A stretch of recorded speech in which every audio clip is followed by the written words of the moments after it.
Y la luz del día nos dio, Anita. ¿Cómo nos fue, princesa?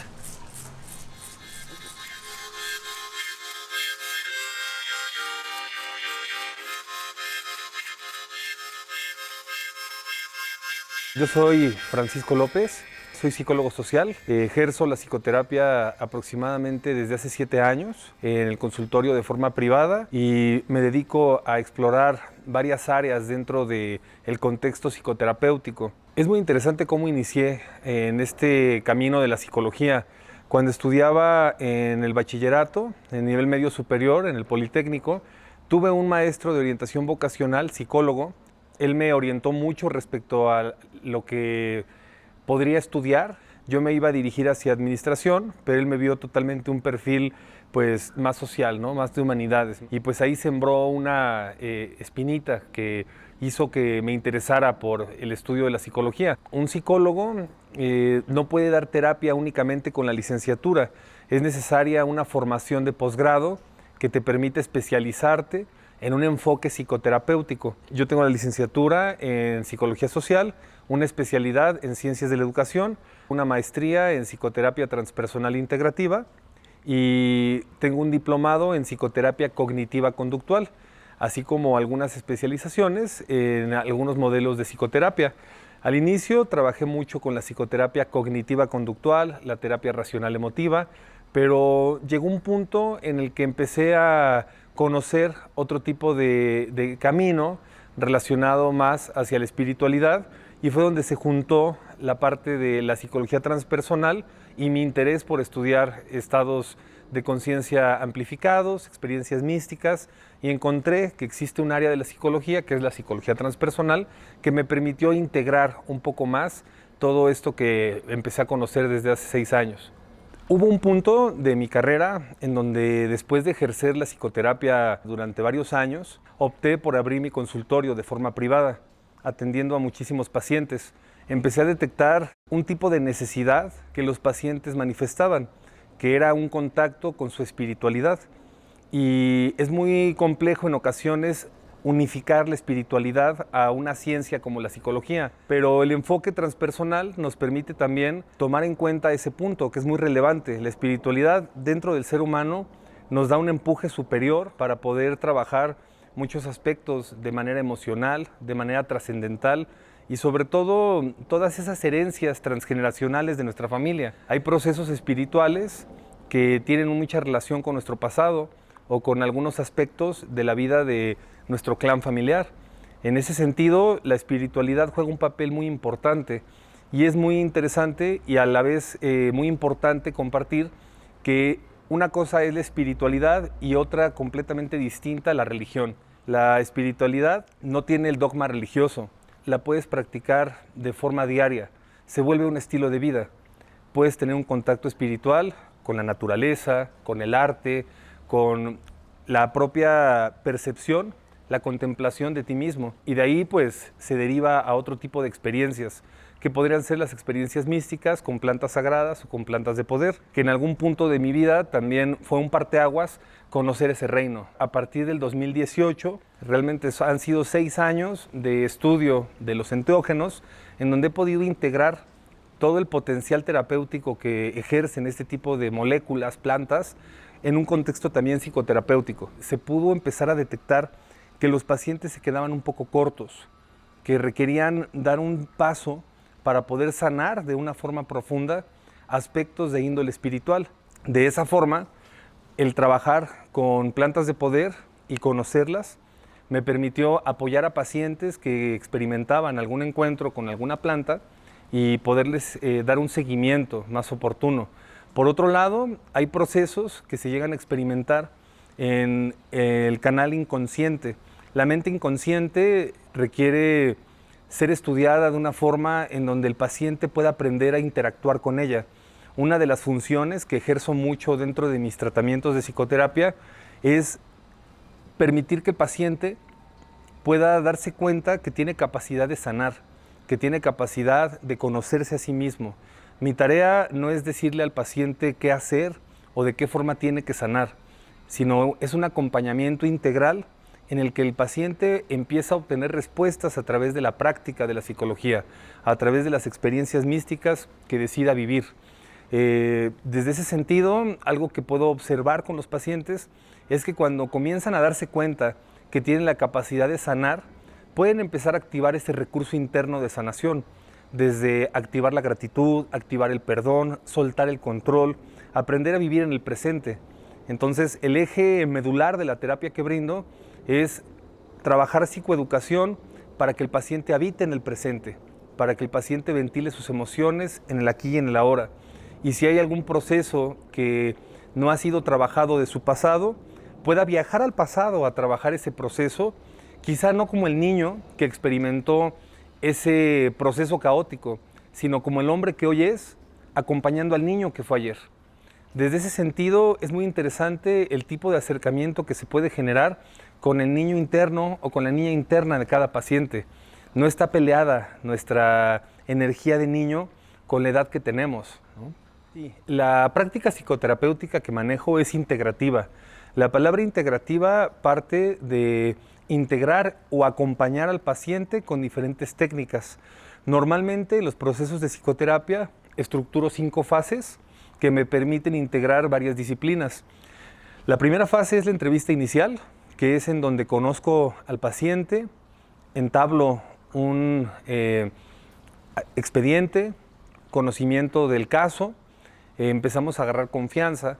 La segunda fase es la evaluación, es donde utilizo técnicas de la psicoterapia cognitiva conductual, psicología transpersonal, terapia racional emotiva, psicología clínica, para poder generar un abordaje si están experimentando estrés, ansiedad, depresión. La tercera fase es un tratamiento a la medida, ya que se genera un diagnóstico, ya que se puede saber el estado de salud mental del paciente. La quinta fase es el alta. Esas 5 fases requieren una integración de varias disciplinas. Es ahí donde trabajo, por ejemplo, con técnicas de sound healing o sonoterapia, que es terapia de sonido y alta vibración, y es en donde utilizamos diferentes frecuencias, instrumentos como armónicas, cuencos, didgeridoo, canto gutural, y también lo integro con la terapia de aroma o aromaterapia. Por otro lado, también ejercemos un tipo de práctica de hipnosis ericksoniana y meditaciones guiadas que nos permiten canalizar al paciente cuando estamos trabajando un proceso de trance, por ejemplo, a través del sonido, a través del aroma.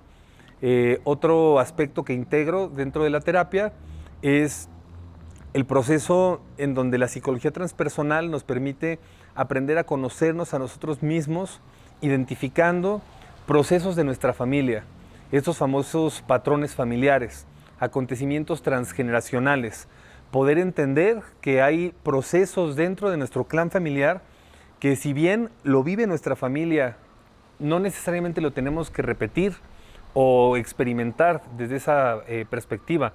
La psicoterapia transpersonal nos permite trabajar esos procesos para que no se repitan y no se sigan heredando de generación en generación. Es muy interesante cómo llega la terapia de aroma y la terapia de sonido a mi práctica de psicoterapia. Esto surge a partir del año 2020. Como contexto, yo conozco una planta sagrada que es la ayahuasca en octubre del 2018. Los primeros 2 años con los que camino con esa planta fue un proceso de sanación personal, fue un proceso de autoconocimiento, y en ese margen de 2 años, en estas experiencias místicas, en estos rituales que llegué a presenciar, a vivir, con taitas, con hombres de conocimiento, con chamanes, pude conocer el impacto que tiene la terapia de sonido, la terapia de aroma de manera autóctona. Es decir, muchos rituales energéticos de esta naturaleza llevan aromas que vienen de Colombia, de Perú, del mismo México prehispánico, ¿no? Como una limpieza con copal, por ejemplo, y sentir la resina del copal de una forma tan sublime en el cuerpo y experimentar cómo me generaba un estado de relajación profunda. Después escuchar algún canto medicinal, alguna flauta, alguna vibración del sonido. En ese lapso de 2 años estuve como paciente experimentando el impacto que tienen los sonidos, que tenían los sonidos y el aroma. Del 2020 en adelante, a través de mis experiencias místicas con la ayahuasca, empecé a generar un interés muy profundo con la terapia de aroma y la terapia de sonido.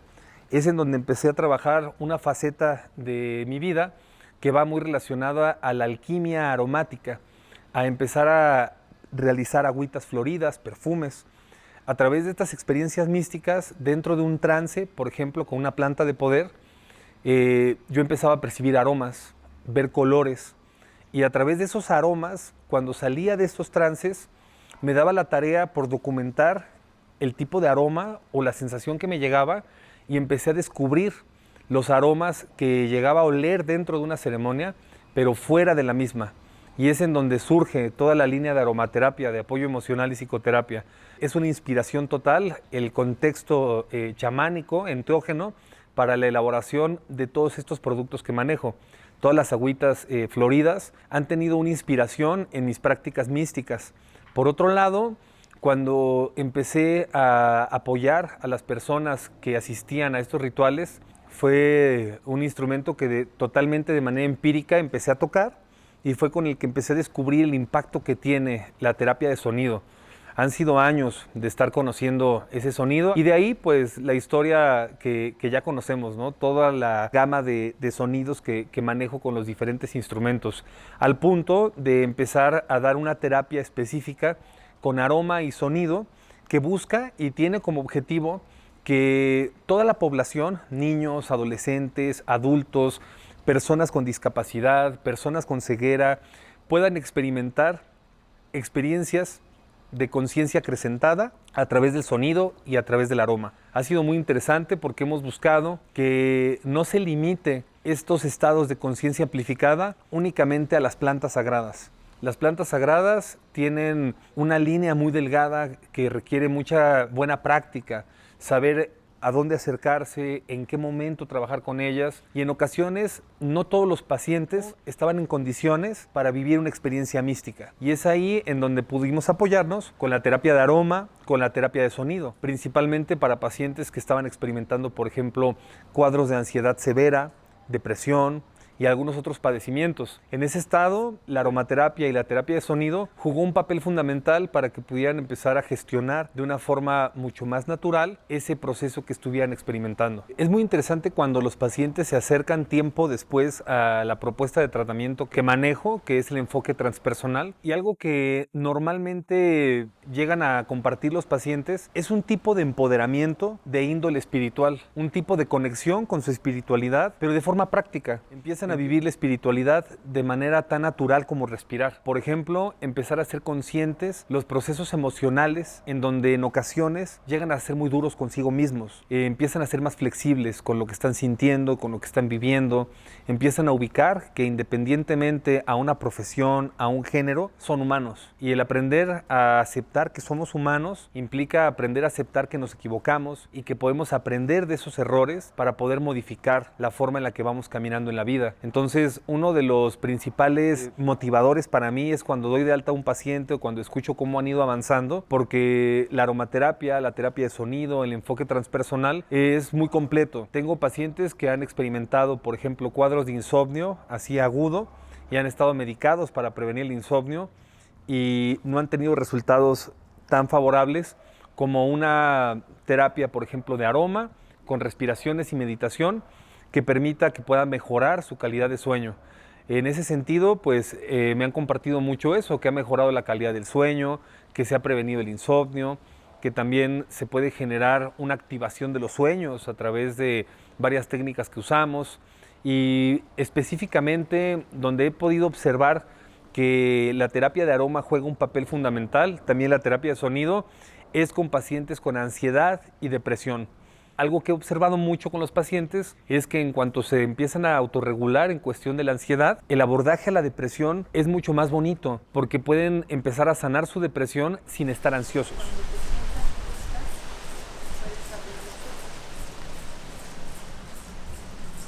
Qué bonita terapia, hermosa.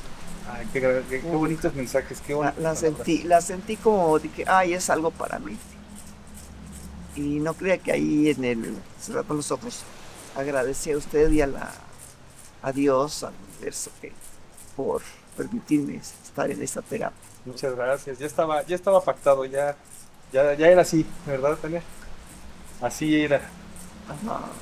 Muchas gracias. Sí, yo que soy tan incrédula, le digo, bueno, poco a poquito. Yo le decía a mi hija, no, yo quiero ciencia, que me expliquen científicamente si funciona o no. Pero ya al hacer algunas prácticas, pues he ido experimentando. Se trata de experimentar, porque